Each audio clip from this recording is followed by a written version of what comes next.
பார்ப்பான் அமர்ந்து தோன்றும்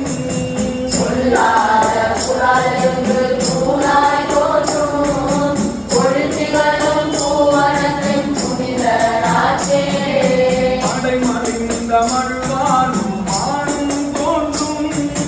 12 கண்ணுடைய பிள்ளை தோன்றும் கொடியும் தோன்றும் தாமரையும் ஒளி தோன்றும் நயனம் தோன்றும் உடைமறிந்த கோவணமும் நீரும் தோன்றும் ஊரன் சிரமாலை உலாவி தோன்றும் உடைமறிந்த பூரத்தின் பொழிவு தோன்றும் பொழுத்தி வரும் பூமரத்தின் புனித நாசே அயலாகும் தன்னடியார் சொல்லும் தோன்றும் ஆசினா புன்சடை மேல் பதியம் தோன்றும்